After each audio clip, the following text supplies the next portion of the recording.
자, 이렇게 순방까지 마쳤는데요. 대통령의 국정 지지율에 어떤 영향을 미쳤을지. 오히려 이거는 이제 한국갤럽에서는 지난주에 반등했다 이렇게 그렇죠. 표현이 됐는데 이번 주 월요일에 리얼미터 오늘 발표된 조사 결과 6월 10일부터 14일까지 표본 오차는 2%포인트, 30.1% 거의 4월 셋째 주부터 지금까지 거의 횡보하고 있다. 30%. 부정평가는 역시 66%. 예, 여전히 이것도 역시 횡보를 하고 있으며 반등은 없는 그 정도의 수치. 상반된 여론조사라고 볼 수 있는데 박창훈 교수님, 여론조사를 볼 때 참 신중해야겠다. 다시 한번 마음다짐을 가다듬었습니다, 저는. 네. 그래서 갤럽 같은 경우에는 이제 우리가 전화 인터뷰 방식이고 리얼미터는 이제 ARS 방식이잖아요. 어느 게 더 낫다 뭐 이렇게 보기는 어렵지만 추세를 본다면 뭐 큰 반등으로 이어지고 있지 못하다. 지금 이제 총선 이후 10주째 거의 행보가 유지되고 있거든요. 지난 한 주 갤럽만 잠깐 올라갔었는데 이게 계속 이어질지는 이제 지켜봐야 되는 국면입니다. 자, 사실 지난 한 주 동안 아까 앞서서 얘기했던 해외 순방 결과도 있었고 나쁘진 않았습니다. 또 오몰풍선에 대해서 강경 대응을 했잖아요. 보수층이 결집할 만한 호재가 있었음에도 불구하고 지지율이 오르지 않았다. 이게 또 다른 여론조사를 보면요. 이제 대통령이 직접 영일만에서 앞으로 석유가스 나온다라고 브리핑까지 하셨는데 국민의 60%가 믿지 않는다라는 거예요. 대통령 브리핑에도 불구하고. 네, 갤럽으로 기억하네요. 네. 자, 그럼 이 얘기는 뭘 얘기하느냐? 지금 지지율이 10주째 변동이 없고 대통령이 나서서 브리핑까지 해도 콩으로 매주를 쓴다 그래도 안 믿는 이 지지율의 반등은 지지율의 이후로 움직임을 뭐라고 얘기를 해야 될까? 저는 이걸 레임덕이라고 얘기를 하고 싶어요. 뭘 해도 백약이 무효인 그런 지지율 상황 아니냐. 국민들에게 신뢰를 잃었다는 거예요.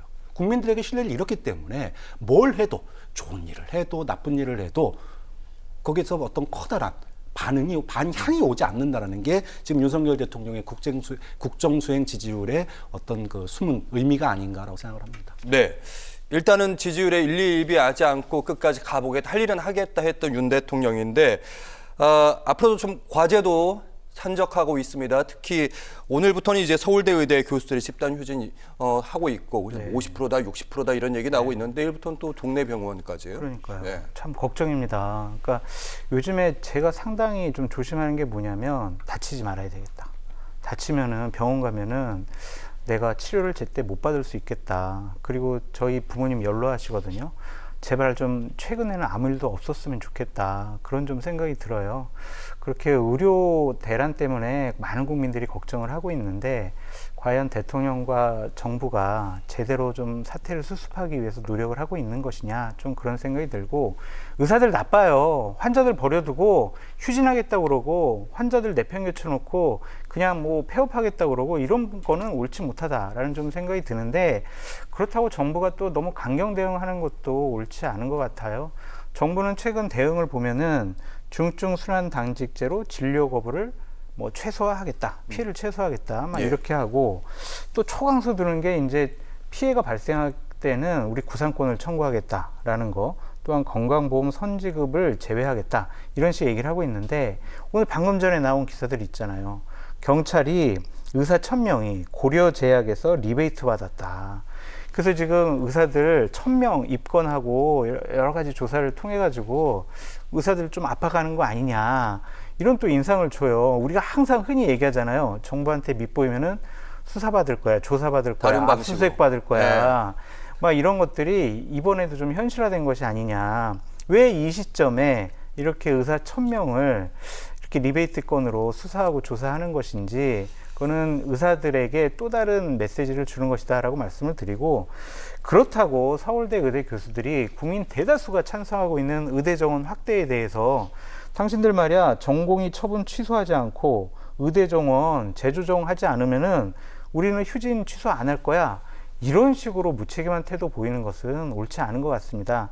그래서 저는 좀 대통령께 말씀드리고 싶은 거는, 대통령께서 순방 가시기 전에 보건복지부 장관에게 좀 전공의들 만나보세요, 좀 의사들과 좀 대화 한번 해보세요, 이렇게 지시하셨었거든요. 그보다 좀 대통령이 이제는 직접 나서시는 게 어떨까, 좀 그런 생각도 듭니다. 네, 사실 한덕 총리가 의사단체에서 이제 이러이러한 최후 통첩을 하니까 한덕 총리가 밤 늦게까지 뭐 최후 통첩을 받을 수 있다 이런 입장이었는데 바로 거기에 대해서 입장을 발표하면서 강경 대응책으로 나갔던 모습 여기에 대해서 박찬원 교수님 어떻게 보셨는지? 이미 뭐 의사단체와 정부와의 신뢰관계는 이미 깨졌다. 더 이상 뭐 협상에 이 어떤 탈출구가 보이지를 않습니다. 그렇다고 국민들이 저도 부모님 연로하신데 아프지 마세요라는 얘기 말고 할 게 없어요 지금. 그럼 국민의 목숨을 담보로 언제까지 싸울 거냐. 저는 사실은 이제 의대 정원 문제는 수단이지 이게 목적이 아니잖아요. 목적은 뭐였냐 하면 지역 의료 격차 해소, 필수 진료과 부족을 해소하는 거. 이 두 가지가 본질인데 예. 지금 이 본질은 사라지고 의대 정원 가지고 기싸움만 하고 있습니다. 그래서 저는 협상의 판을 아예 바꿔봐야 된다고 생각해요. 이제 정부가 협상하는 데는 한계가 있고 그렇다고 지금 올해 정원 1,500명 이미 학생들한테 공지 다 끝났는데 이거 무효화시킬 수 없잖아요. 예. 그래서 좀 올해는 이미 어쩔 수 없으니까 의사들이 한 발 양보하고 정부도 내후년도에 의대 정원 조정에 대해서는 원점에서 재검토하겠다. 이렇게 양쪽에서 한 발씩 해서 저는 여야 의정협의체 그래서 여야 22대 국회와 그리고 정부와 의사단체가 모여서 예. 이 본질의 문제, 지역격차 해소, 그다음에 필수 진료과 확충 요 부분에 1년 동안의 협의 기간, 합의를 거쳐서 아예 판을 좀 새로 짜야 되는 거 아니냐. 지금 정부와 의사들에게 국민들의 목숨을 맡기기에는 너무 무책임한 협상을 지금 몇 달 동안 하고 있거든요. 그래서 이제 더 이상 정부와 의료단체를 믿을 수 없기 때문에 국회가 나서서 좀 새로운 판을 좀 만들어줬으면 하는 바람입니다. 제가 앵커님 꼭 드리고 싶은 말씀이 있는데 의대 정원 확대 때문에 의사분들 뭐 파업하고 휴진하고 이렇게 의사한테 집중돼 있잖아요. 지금 더 문제인 거는 간호사분들인 것 같아요. 간호사분들 지금 휴직하라고 그러고 있는 간호사 내보내고 있고요. 올해 같은 경우에 대학병원 중에서 간호사를 신규 채용한 곳은 딱 한 곳이에요. 그것도 최소화해가지고. 그럼 내년에는 어떻게 할 거냐? 아직 어떠한 취업이라든지 아니면은 간호사분들을 대학병원에서 근무하도록 하는 계획들이 없어요. 그럼 있던 간호사분들은 나가시고 신규 채용은 안 되고 그러면 이게 병원이 의사만 갖고 운영되는 게 아니잖아요. 간호사분들이 정말 헌신적인 뒷바라지를 했기 때문에 지금 병원이 유지되는 건데 이렇게 간호사분들부터 지금 무너져 가고 있다. 그래서 정부에서는 의사들에게 집중되는 그러한 협상을 하고 있지만 간호사분들도 상당히 좀 신경을 써야 될 시점이 아니냐 그런 좀 생각이 듭니다.